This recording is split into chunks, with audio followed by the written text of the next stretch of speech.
A millionaire kicked his wife out right after childbirth, claiming the baby didn't look like him. For 10 years, she raised their son alone, surviving betrayal, poverty, and shame, until one DNA result turned the world upside down. What happened next shattered reputations, uncovered buried truths, and proved that a mother's love outshines every lie. Where are you watching from? Tell us in the comments, and don't forget to subscribe for more powerful stories like this one. I remember the first thing I saw was light, blinding, sterile, almost angry in its brightness. For a moment, I thought I had died. Then the pain caught up.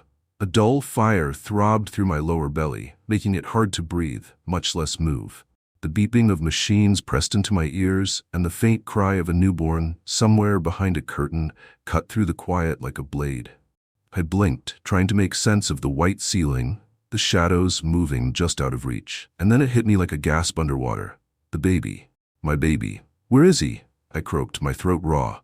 Where's my son? A nurse turned to me. Young, brown ponytail, kind eyes. Her name tag read Caroline. She smiled gently, as if she'd been waiting for me to wake up. He's okay, she said softly. Healthy baby boy, 7 pounds, 3 ounces, full head of black hair. My heart swelled, then froze. Black hair? I asked, my voice shaky. His skin? Caroline hesitated. Darker tone, maybe a little surprising, but beautiful. He's perfect. My breath trembled. I wanted to see him, to hold him, to prove to myself he was real. I want to see him, I whispered. She nodded and left. I tried to sit up, but the incision across my abdomen seared like a hot knife. My arms were too weak to lift me. I collapsed back into the stiff bed, every nerve straining for that first glimpse. Then the door burst open, and everything fell apart. Daniel walked in ahead of the nurse. Sharp suit, expensive shoes, hair neat as always, but the warmth I had once adored in his eyes was gone, replaced by something hard, cold, calculating. He didn't even look at me. He went straight to the bassinet and stared down at our son like he was reading a contract line by line. He didn't say a word, he didn't smile, he didn't cry, he just stared. Then his jaw clenched, and I felt it before he spoke, the shatter. What the hell is this? He hissed, turning to me with eyes that no longer belonged to the man I married. Daniel? I tried to sit up again, voice cracking. What are you talking about? He jabbed his finger toward the child. Oh, that's not my son. The room spun. What? Don't play dumb, Julia. Look at him. Look at his skin, his eyes, his hair. That baby's not mine. Of course he is, I cried, voice climbing to a desperate pitch. He's ours, Daniel. Yours and mine, Thomas. We agreed on the name. I'm not naming some stranger's child, he snapped. Caroline stepped between us, hands up. Mr. Moore, please. He grabbed the birth certificate off the tray and tore it down the center. I'm suing for marital fraud. You're a liar, Julia, and I'm not paying to raise someone else's mistake. My mouth opened, but no sound came. My body, torn open and stitched shut only hours ago, couldn't move, couldn't fight. I just lay there as the man I built a life with declared, in front of nurses and doctors and God, that our child wasn't his, as if love didn't matter, as if memory meant nothing. Tears soaked into my pillow. I couldn't even hold Thomas. Caroline pushed the bassinet closer, gently cradling him against my side as Daniel stormed out without another word. He didn't even look back. I whispered to the baby, you're mine, and you are real. Later, in a private room, Caroline quietly changed my dressing. Her hands were steady, but her eyes carried sorrow. I'm sorry, she said finally. No one should have to go through this. I could barely answer. I hadn't slept. I hadn't stopped crying. Every minute felt like drowning in humiliation. My phone stayed silent. No flowers, no visitors, no congratulations, only a nurse with kind hands, a child who'd done nothing wrong, and a sky outside the window that looked like it might never clear. The next morning, Caroline returned with news that made everything worse. Daniel's lawyer called. He's authorized the hospital to block you from taking the baby home. Technically, they can't stop you, but they said they'd fight for emergency custody, citing paternity fraud. I stared at her.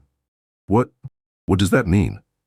It means you're being discharged today, Julia, with your son, and no one's coming to pick you up. I looked down at Thomas, asleep in my arms. Then at the hospital bag I hadn't even packed because Daniel had taken everything the night before. My mom's house, I whispered. 18 Atlantic Avenue. She just buried my father a week ago. She doesn't even know I had the baby yet.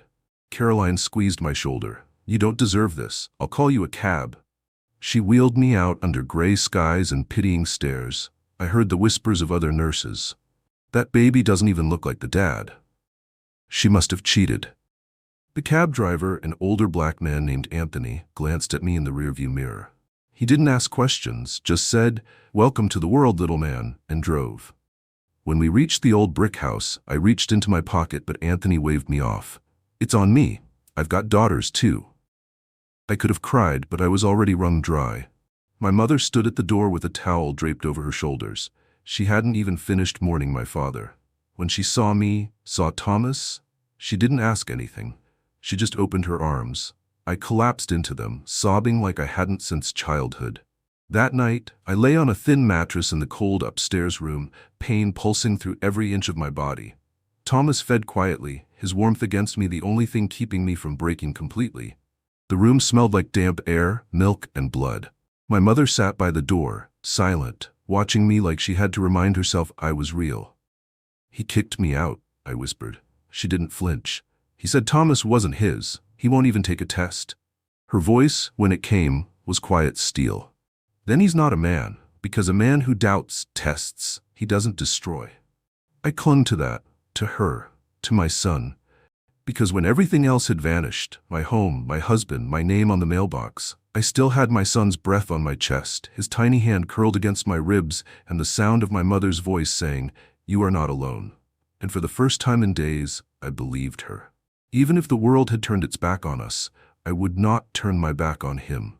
The first night back in my mother's house felt like I'd been dropped into someone else's sorrow.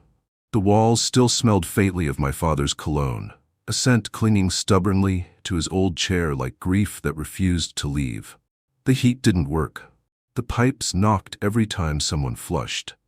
Thomas whimpered in his sleep, and I rocked him with arms that were still weak from surgery. My mother, Lillian, tiptoed around the kitchen downstairs. She didn't ask too many questions, maybe because she didn't want to hear the answers, or maybe because she could already see everything written across my face. The betrayal, the shame, the ache of not being believed. We lived that way for the first few days, like shadows moving between the walls. Thomas cried often, his little lungs already struggling with the damp cold. I tried to nurse him even when my milk ran slow from stress. I drank hot water with sugar and told myself it was enough. Lillian boiled potatoes and added salt like it was seasoning. We made do. On the fourth day I went outside for the first time since coming home. It was early evening, and the rain had just stopped, leaving the sidewalk slick and steaming. I bundled Thomas in a borrowed coat and walked 3 blocks to the corner store. I didn't bring much cash. I bought powdered formula, 2 potatoes, and a box of cheap diapers. When the cashier told me the total, I almost cried. Not because it was too much, but because I had just enough. Outside, 2 women leaned against the wall, smoking. One of them nudged the other and nodded toward me. "That's her," she whispered. "The girl who cheated on that rich guy." "The baby don't even look like him," the other said. I didn't stop. I didn't say anything. I just kept walking, head down, pushing the stroller through a puddle that swallowed the front wheels. Thomas coughed softly, and I pressed my hand to his chest, as if I could will the sickness away. That night, the coughing worsened. His little body shook, and his fever rose to 102. I didn't have cab money. I wrapped him tighter and ran through the freezing dark, past drunks and alley cats and neon flickering signs. I slipped once on the wet pavement, nearly hitting my head on the curb. A bus screeched to a stop inches from my legs. "You trying to get yourself killed?" the driver shouted. I said nothing, just cradled Thomas against my chest and kept running. At the clinic, a young nurse named Sophia looked me up and down. Her face didn't carry judgment, just weariness. "Do you have health insurance?" I did. My husband canceled it after? I trailed off. She didn't ask more. She listened to Thomas's lungs and frowned. "He's got a cold early stages," she said. "Keep him warm, watch his breathing. If it worsens, come back." I nodded. I couldn't afford to come back, but I nodded anyway. We walked home in silence. My shoes were soaked. My fingers tingled from cold. Thomas's head rested against my collarbone, burning with heat. When I reached the gate, 2 of the neighbors were standing near the fence, sipping tea in the dark. "Poor baby," one said. dragged around by a girl with no shame. The other snorted. Some women just don't know their place. I walked past them like they were lampposts, silent, unmoving, unnecessary. Inside, Lillian was boiling water. She didn't speak as she poured some into a bowl and placed it beside my mattress to warm the air. She handed me her own jacket to layer over the baby. I whispered, "Thank you." She replied, "You don't thank your mother for trying to keep your child alive." That week, I applied to every job I could. Nobody wanted a new mother with no car, no college degree, and a sick baby. One ad asked for flexibility with hours and no family obligations. I laughed bitterly. What did they want? A robot? One afternoon, I remembered the old diner on 4th and Maple, the one I used to work at during college. I wrapped Thomas in 3 layers and walked the entire way. The sign still said Sun Grill. The door jingled when I walked in. Matthew Rogers, the owner, looked up from the fryer. His hair had gone white, his hands were greasy, but his eyes widened when he saw me. "Julia Moore," he said, wiping his hands on a towel. "Is that really you?" I nodded. "I need work. Any shift. I'll clean toilets, wash dishes, please." He looked at the baby in my arms. "That's your boy?" I nodded again. He sighed, heavy. "I run evenings now, just me. It's not pretty. You sure you want this?" "I don't want it," I said. "I need it." He looked at me a moment longer, then gave a short nod. "Try it for a week. If it works, we'll talk." So I started working nights. I placed Thomas in a basket lined with old towels behind the kitchen, near the heater. I bought a baby monitor at a pawn shop. Each shift I scrubbed pans until my hands cracked. I mopped floors that smelled like beer and grease. I smiled at drunk men who called me sweetheart with slurred breath and sad eyes. One night a man said, "You're too pretty to be here." "What'd you do? Screw up real bad?" I smiled politely. "I just want to feed my child." When I got my first paycheck, $42 after taxes, I spent every cent on cough syrup, diapers, and formula. I didn't buy food for myself. I drank boiled water with sugar and called it dinner. Thomas was all that mattered. One rainy night as I was rinsing dishes, Matthew came in and saw me swaying slightly. "You all right, kid?" I forced a smile. "Just tired." "You can rest. Take a break." But I couldn't. I wasn't working for fun. I was working to survive. Each morning I'd drag myself home, nap while Thomas slept, then boil rice and mashed potatoes for Lillian. She tried to help, but her cough had returned. One day, she collapsed while reaching for her medicine. I caught her before she hit the ground. I panicked, called neighbors. We carried her to the clinic and Sophia saw us again. She looked over my mother and said softly, "Her heart's weakening. You'll need to monitor her." "I don't have insurance," I whispered. "We'll see what we can do," she replied. I bowed. Deep. Too deep. I didn't care how desperate I looked. I'd beg the world for scraps if it meant keeping my family alive. That night, I sat on the cold floor between 2 mattresses, one where my mother lay, wheezing, and the other where Thomas slept, hand curled around a baby sock like it was treasure. I looked up at the cracked ceiling. Then I looked at my hands, blistered, raw, trembling. And I made a promise.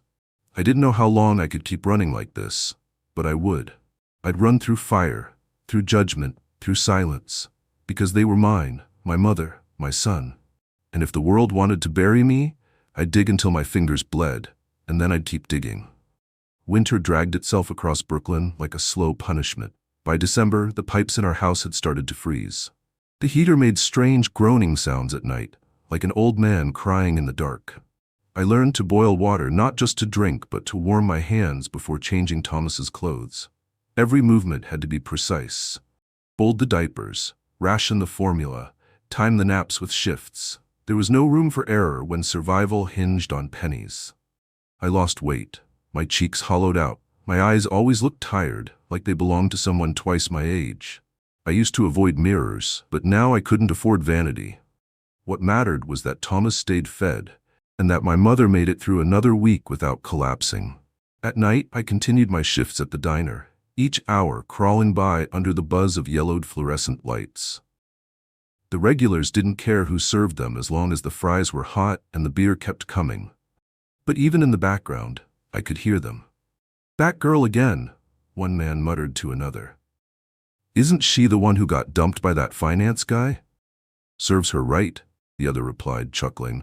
"Trying to pass off some mixed baby on a white millionaire? That's bold." I didn't respond. I never did. I wiped tables until my hands turned pink from the bleach, then walked home in shoes that were starting to split at the soles. My feet were always cold. But the worst part wasn't the cold, it was the stares. The way people looked at me, not with pity, not even with curiosity, but with condemnation, like I was something shameful that had been dragged into daylight. One morning, after finishing a double shift and walking the 10 blocks home, I collapsed in the backyard while taking out the trash. I didn't faint entirely. I just buckled, my knees giving out like someone had clipped me from behind. Lillian rushed out in her robe, calling for the neighbor, Mrs. Peterson, who brought tea and muttered something about girls like me working too hard for too little. Nobody offered a solution, just opinions. The next day, I sat on the kitchen floor and cried for the first time in weeks, not because I was hurt or sick or even tired, but because I was invisible. It felt like I died and the world forgot to bury me. When I stood up, I noticed Thomas sitting in the doorway, hugging a piece of bread like it was a toy. He didn't say a word, just looked at me with wide, unblinking eyes. That night, I prayed, not for miracles, but for endurance. Then came the day I was fired from the diner. Matthew called me into the back room after my shift, his expression strangely guarded. "Julia," he said, "we got a complaint." I knew that tone. I braced myself.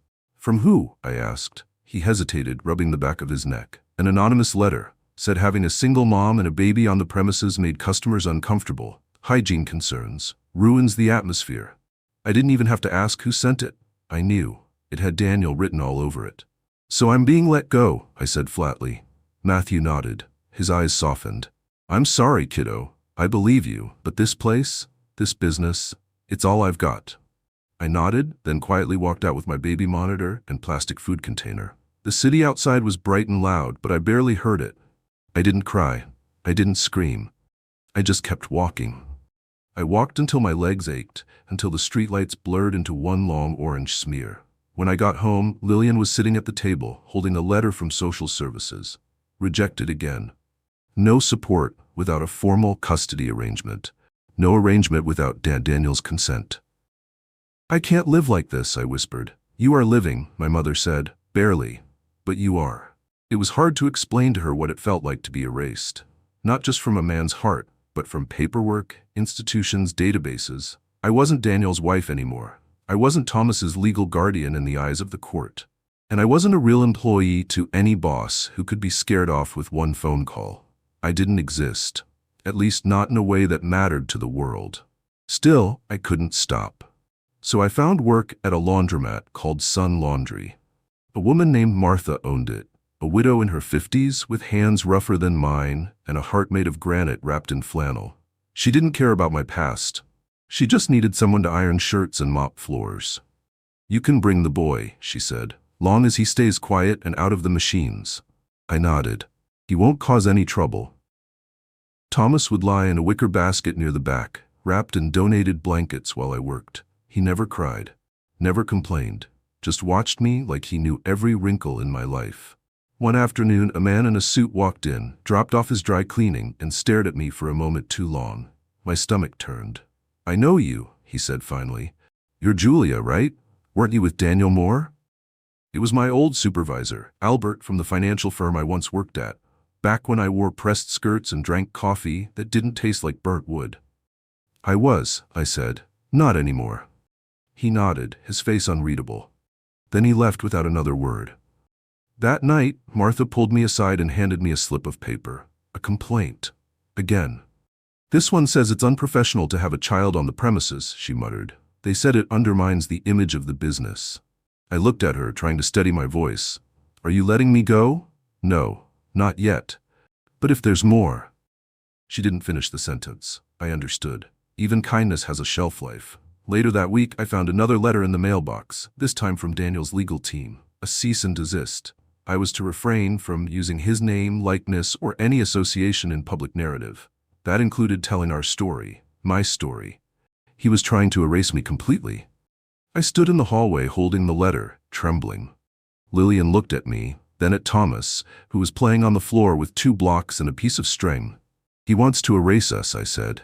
"Then don't let him," she replied. That night, I made a decision. I pulled out my old laptop, slow, chipped, keys, missing letters, and began documenting everything. Every job I worked, every rejection, every shift where I mopped floors and boiled formula in the back room. I wrote it not for revenge, but for record.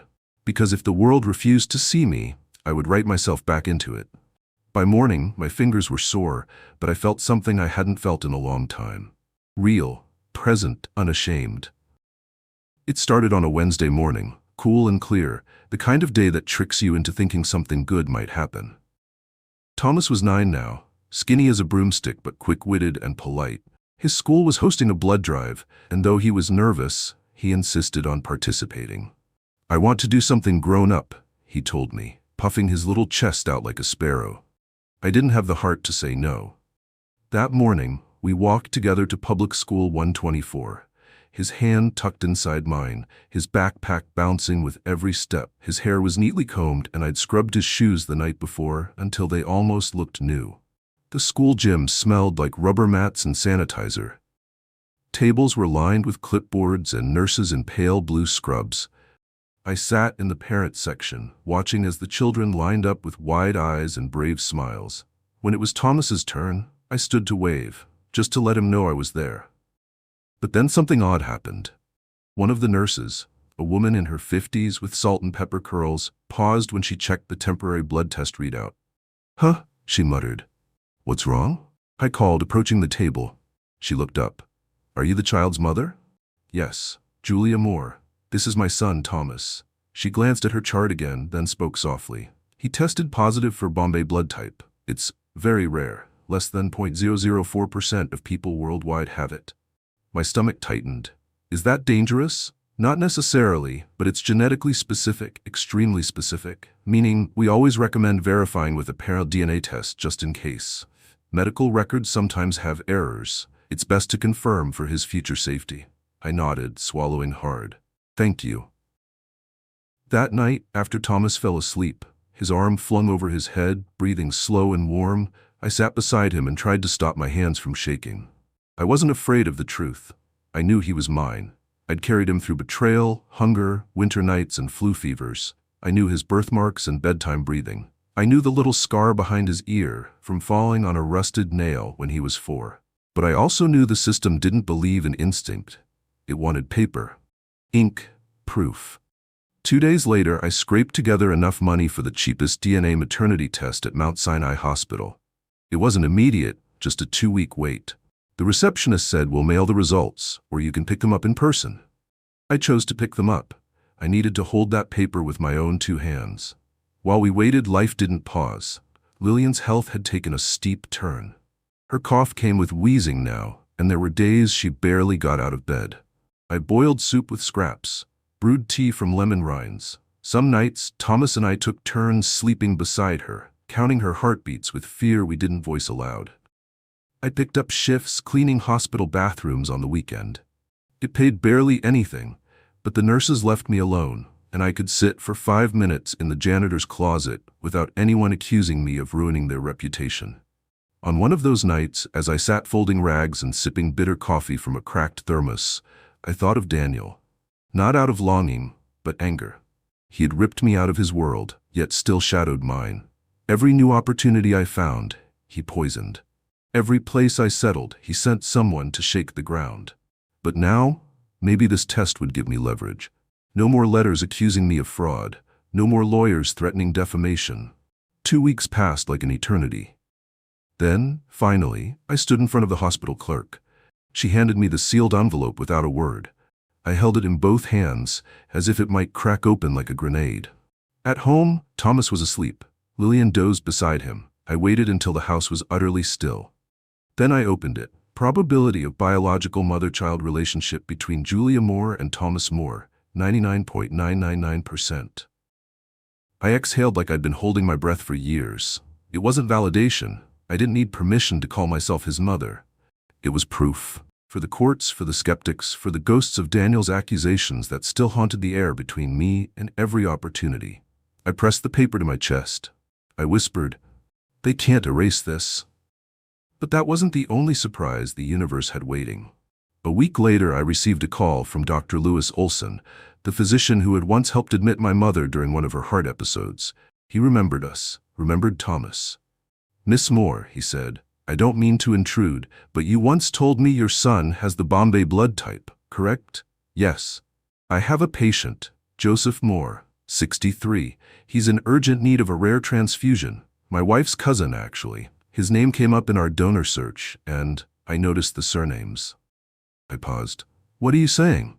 "I'm not making any legal claims, but I wondered, could there be a familial connection? Would you be open to allowing us to run a match between Thomas and Mr. Moore? Strictly for medical compatibility."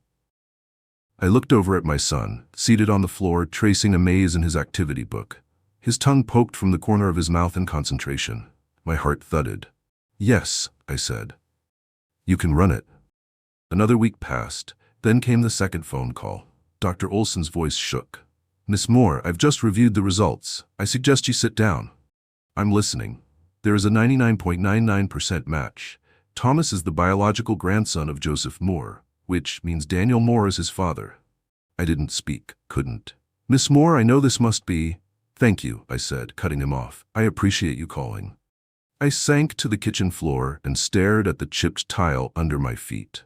10 years of silence, shame, and stubbornness unraveled in that moment. All this time, the truth had lived inside Thomas's blood. That night, while my son slept beneath a quilt Lillian had sewn from old shirts, I sat at the table and wrote my first letter to Daniel in nearly a decade. It wasn't emotional. It wasn't angry. It was precise. Enclosed are 2 DNA test results. One confirms I am the biological mother of Thomas. The other confirms you are his biological father. I am not seeking money, apology, or acknowledgement. I am sending this only so you know the truth you chose to abandon. If you interfere with my work, my life, or my son again, I will send these results to every major media outlet in the United States. I am not afraid of you anymore. Julia Moore. I sealed the envelope. On my way to the post office the next morning, I stopped at a photo booth, took a picture of Thomas smiling, just to preserve that moment, that boy, untouched by the storm about to come. When the clerk at the counter asked, "Would you like to include a return name?" I answered without hesitation. "Yes," I said clearly. "Julia Moore." And under my breath I added, "From a place no one will ever bury me again." The letter was sent on a Thursday morning, gray skies, a light mist in the air, and my hands shaking slightly as I dropped it into the blue mailbox outside the corner store. I stood there a moment longer than I needed to, watching it disappear through the slot like it carried more than ink and paper. It carried 10 years of silence, of judgment, of a lie that had crushed not just my name, but my entire existence. I didn't know what would happen next. I only knew that I wasn't afraid anymore. 3 days later, it happened. It started quietly. A nurse from the hospital, Caroline Stevens, the one who had first placed Thomas in my arms after the C-section, sent me a message. "Julia, I just saw something. I think someone leaked the DNA results. It's everywhere." My breath caught in my chest.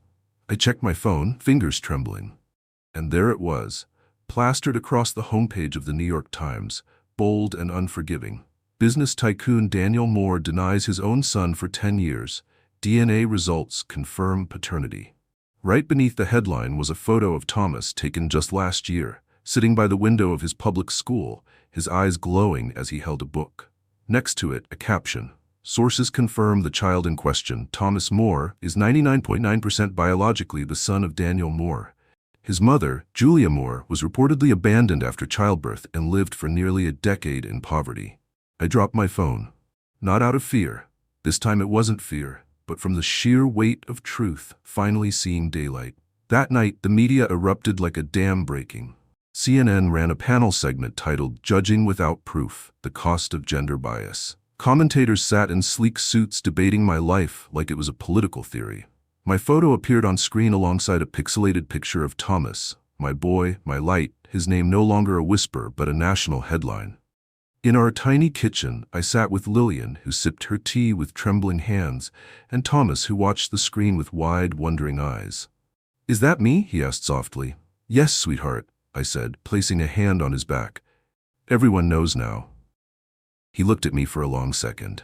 "Does that mean they'll come back?"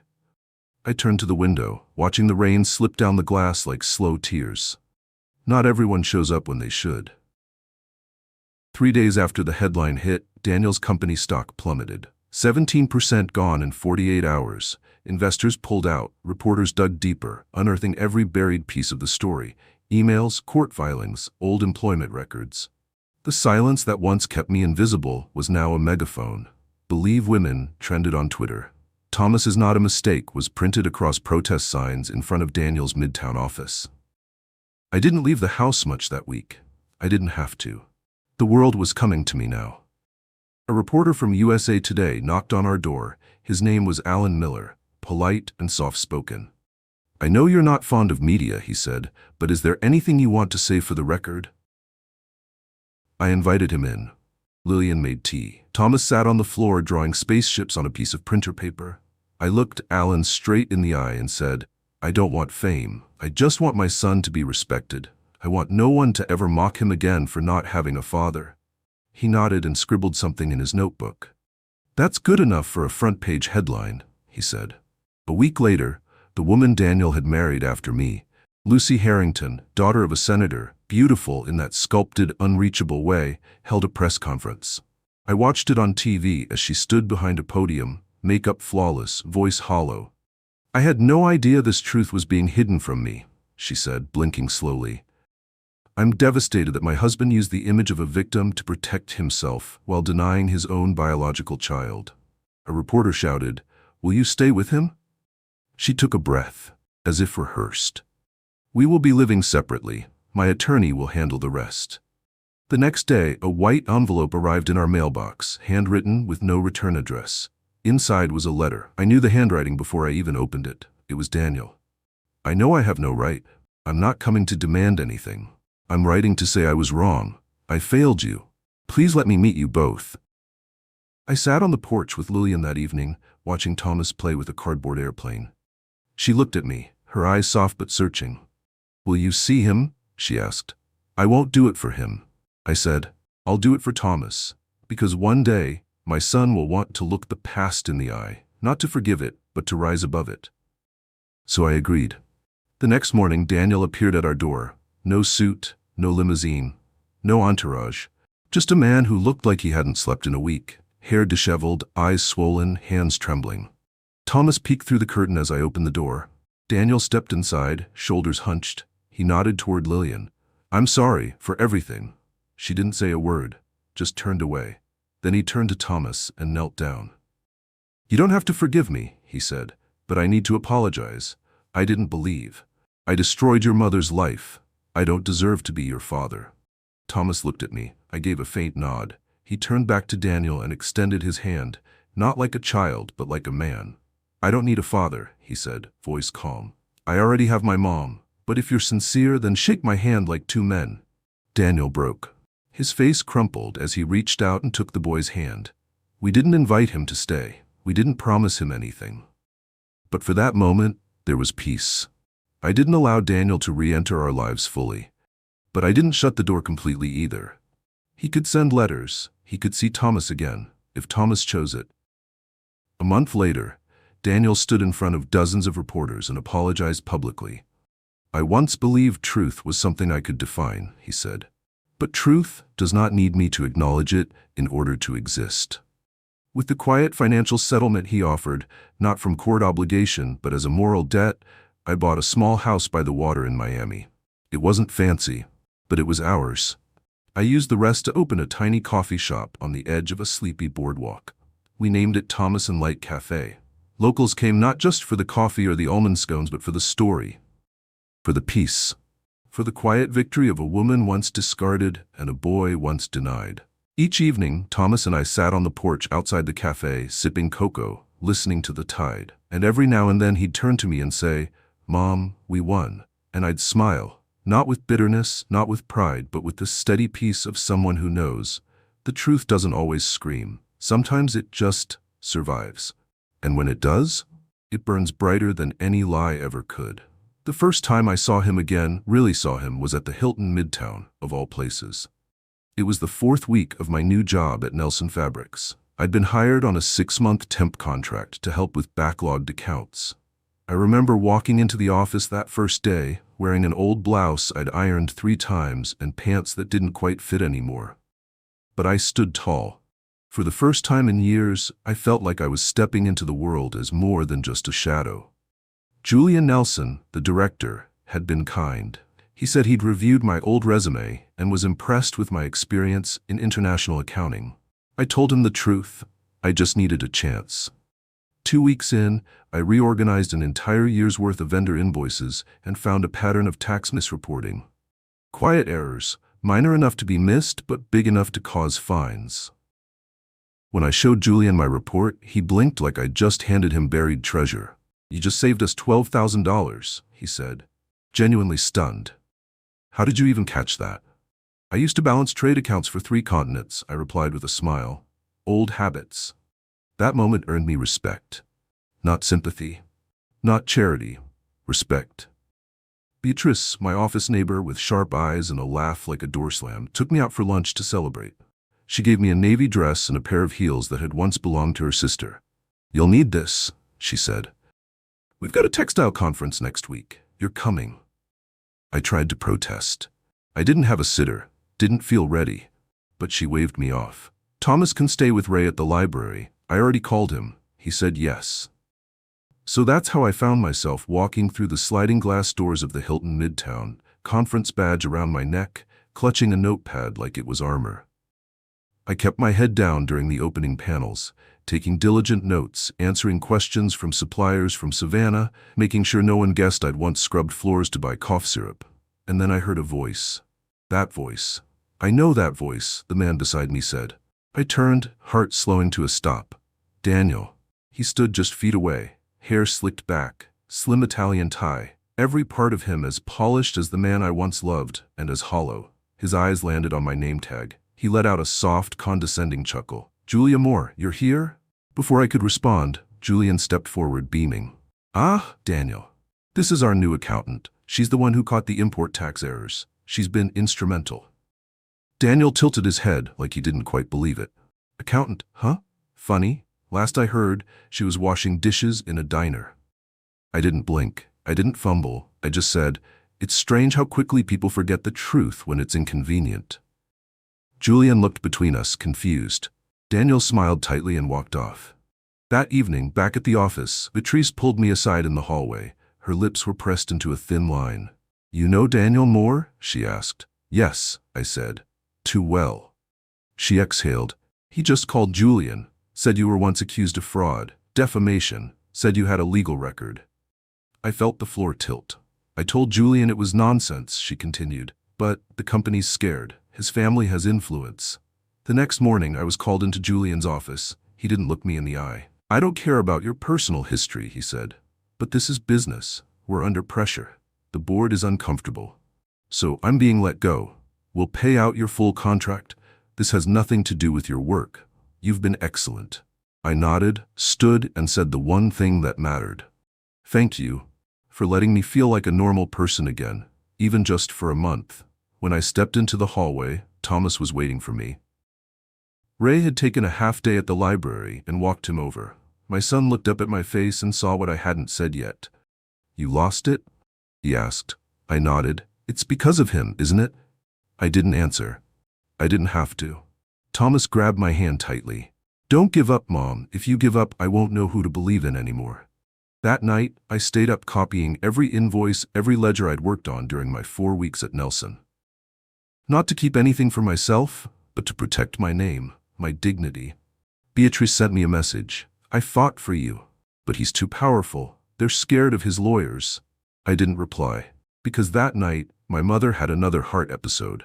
Not severe, but enough to remind me how fragile everything still was. I sat by her bedside as she dozed, Thomas curled up on the foot of the mattress, and I asked myself a terrifying question. If I disappeared tomorrow, would they be okay without me? The answer was no, so I had to stay. I had to keep walking. The next morning, I put on my old blazer, folded my resume, and walked to the post office to print out 5 new copies. While I waited in line, a woman behind me leaned over and whispered to her friend, "That's her. The ex-wife tried to kidnap her own kid. Total scandal." I didn't turn around, didn't say a word, just clutched my resume tighter and stared straight ahead. That afternoon, I hung the navy dress Beatrice had loaned me on a hook in the hallway. I didn't fold it, didn't wash it. I needed to see it, to remind myself that for a few weeks I had been seen for who I really was.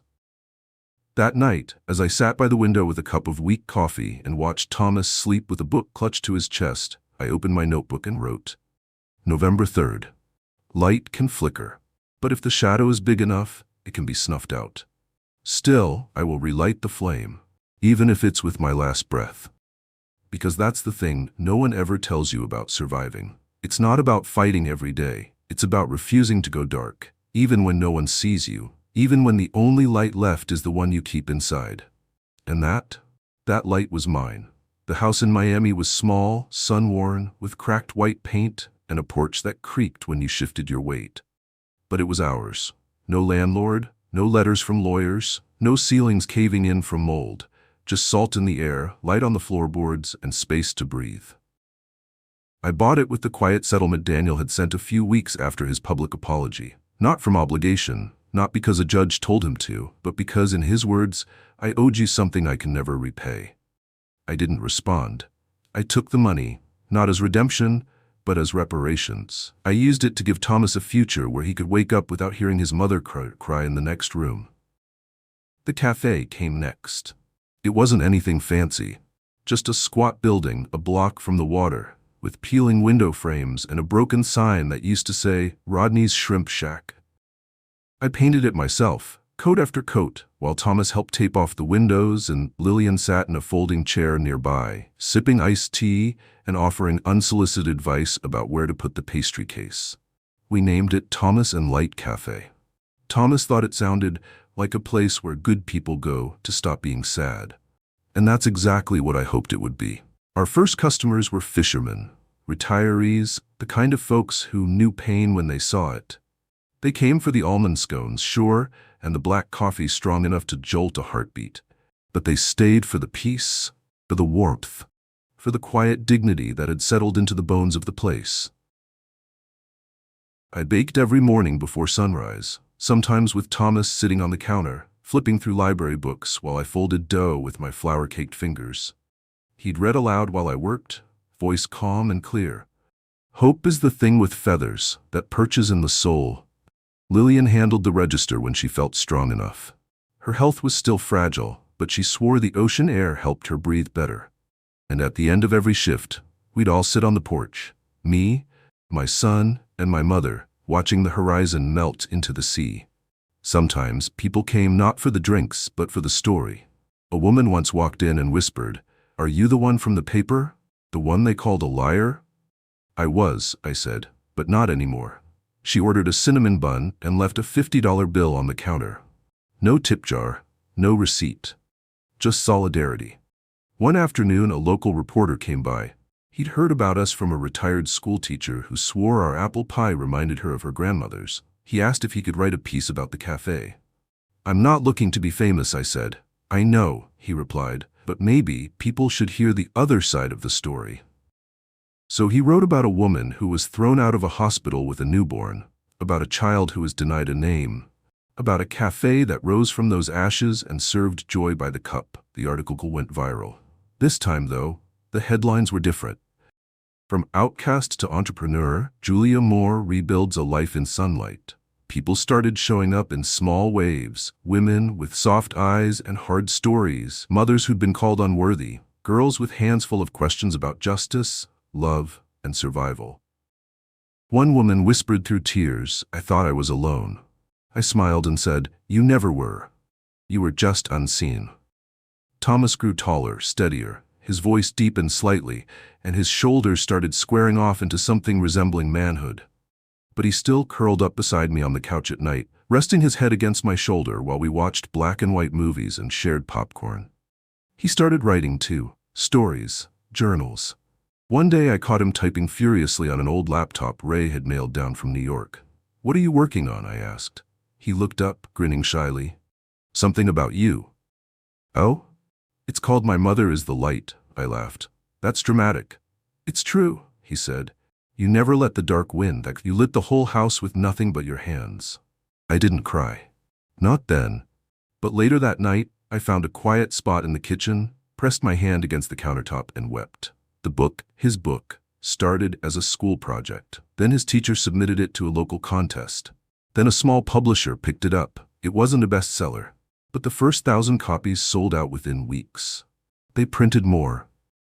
We kept one wrapped in red cloth on the cafe shelf, beside a picture of Lillian in her youth, me holding baby Thomas, and a frame with 3 simple words: truth needs time. Tourists began stopping in, not because of the cafe's story, but because of its soul. They said the coffee felt like kindness, the pastries like forgiveness. One woman told me, "When I come here, I stop remembering who I'm supposed to be and just get to be who I am." I told her that's all I ever wanted for myself too. On the anniversary of the DNA story breaking, I found a small envelope in the mailbox. No stamp, just my name, written in careful cursive. Inside was a note from Daniel. "I haven't earned the right to step back into your lives, but I wanted you to know that I still think of him. Of you. I hope the cafe is thriving. I hope you're still shining." I didn't reply, but I placed the note in a drawer, not to remember him, but to remember how far I'd come. Because the truth is, healing isn't loud. It doesn't arrive with headlines or applause. It comes quietly, through warm bread, soft chairs, and a son's laughter as he reads your story back to you like scripture. One night, after we closed the shop, Thomas and I walked along the shoreline, barefoot, letting the surf kiss our ankles. The moon was high, the sky deep and clean. "Mom," he said, "do you think we're finally safe?" I thought about it. About the years I spent being called a liar, the days I was told I was unfit, the months I counted coins just to keep my baby warm, and now, this house, this cafe, this boy beside me. "Yes," I said. "Not because the world gave us safety, but because we built it with our own hands." He reached down, picked up a smooth stone and tossed it into the water. Then he looked at me and smiled. "We really did win, didn't we?" I nodded. "We didn't just win. We endured. And in the end, that's the most lasting kind of victory. The quiet kind. The one that doesn't need proof or permission. The one no one can take away."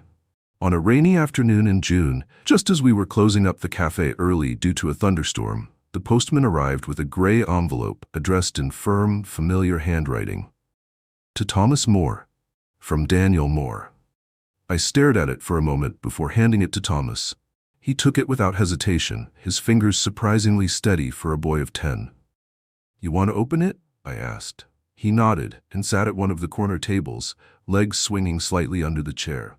He peeled the flap open carefully, like whatever was inside deserved respect, even if it didn't yet deserve forgiveness. Inside was a photo and a letter. The picture showed a much younger Daniel, barefoot, smiling awkwardly, standing beside an older man I didn't recognize until I saw the note beneath it.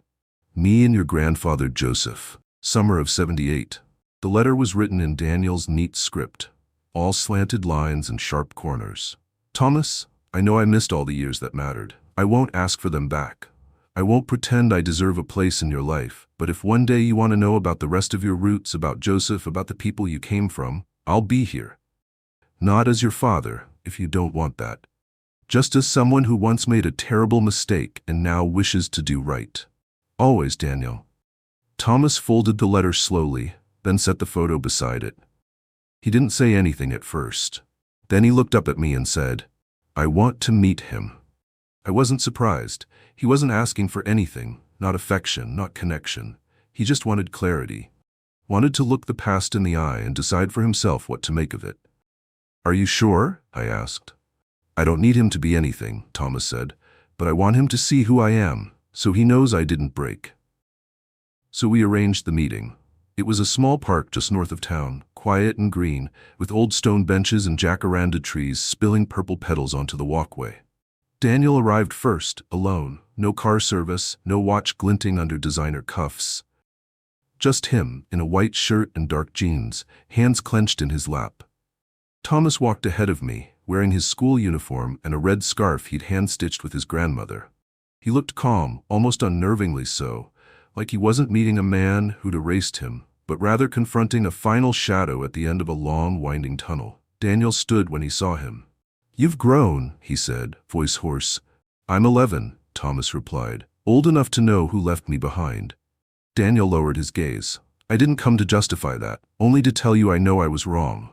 "I believe that," Thomas said, Because my mom taught me that people can change, even after they've done harm. But I also know this. I already have a family. I have a mother who never gave up on me, so I don't need a father. Daniel nodded, swallowing hard. But, Thomas continued, extending his hand, if you want to try again as a person, not a parent, I'll shake your hand. And we can see what kind of man you decide to become next. Daniel reached out. Their hands met, not as father and son, but as two humans, acknowledging the space between them. After the visit, we didn't see Daniel often, but he wrote every now and then. He sent small gifts, not expensive, not flashy. Once, a book on American poets, another time, a sketchbook, and eventually he mailed a check with a note that read simply, "Not redemption money. Just a thank you. Use it for something beautiful." I used it to repair the cafe's leaking roof and buy a new espresso machine. I didn't tell anyone where the money came from, not because I was ashamed, but because that wasn't the point. The story wasn't about him anymore. Weeks turned into months, and Thomas flourished. He joined the local library's debate team, spent weekends organizing beach cleanups, and started tutoring younger kids in math. At night, we'd sit on the porch drinking cocoa, and he'd talk about ideas I barely understood: philosophy, ethics, justice. One day, out of nowhere, he said, "Mom, I think I want to write a book about you." I laughed. "Oh, sweetheart, that would be the world's longest book." "I remember it all," he said. "The hospital, the cold floors, the nights you sang to me when we had no heat, the smell of bleach on your hands. I remember every time you said we'd be okay." "And were we?" He smiled. "We were better than okay." So he wrote it. My Mother is the Light. A collection of memories told through the eyes of a boy who grew up watching his mother stitch the pieces of their lives back together with nothing but grit and grace. It was published by a small press in Miami and sold mostly at local bookstores and community centers. But it found its people. Readers sent letters. One wrote, "I gave this to my daughter who's struggling. It gave her strength." We framed that note and hung it beside the register. Then came the day Thomas was invited to speak at a national youth forum in Washington, D.C., a panel on gender bias, identity, and resilience. He stood on stage in his neatly ironed shirt and red-stitched scarf, hands steady, eyes bright. He began, "They said children without fathers would always be missing something. But I'm not missing anything. I have a mother who never let the world tell her what she was worth. And more than blood, what defines a person is their humanity." The auditorium gave him a standing ovation. I sat in the back, tears streaming down my face, but not from sadness, from awe, from witnessing the impossible take root and grow wings. That same year, Daniel brought Joseph, the grandfather Thomas had never met, to the cafe. Joseph looked older, more frail, but his eyes were kind. He sat across from Lillian on the porch as Thomas served them hot tea. "You still hate me?" Joseph asked her gently. "No," Lillian replied, her voice soft. "I only regret that if you'd spoken back then, my daughter might not have almost died trying to prove the truth." They sat in silence, sipping their tea, letting time do what it always does, move forward. Later that evening, Thomas and I walked to the beach. The sky was painted with the deep purples and golds of a Florida sunset. "I want to write a second book," he said, "about the cafe, about how pain can become light. I think that's a story people will need." I replied. He reached down, picked up a shell, and turned it over in his palm. "What would have happened if I never found out the truth?" "You'd still be you," I said, "but the world would have been a little colder, and you would have grown up carrying someone else's lie. I'm glad we don't have to anymore." "Me too." We sat on the sand, shoulder to shoulder, letting the waves hum beneath our feet. And as the last light of the sun slipped behind the horizon, I realized something. The darkness never truly left, but we were never afraid of it again. Because when you carry your own light, even the darkest parts of your past can't keep you from seeing the road ahead. Thank you for staying with us through the end of this deeply personal and emotional journey. If you're still here, it means something in this story touched your heart, and for that, we're truly grateful. This story isn't just about betrayal or injustice. It's about resilience. About a mother who refused to be erased, a boy who turned pain into purpose, and a truth that outlived every lie told to bury it. Life can be brutally unfair, but this story reminds us that even in the darkest places, light can grow. And sometimes, survival itself is the most powerful victory. What about you? Where are you watching from? We'd love to know what part of the world you're in and what this story meant to you. If this message moved you, please subscribe to our channel. Your support helps us continue bringing stories that matter.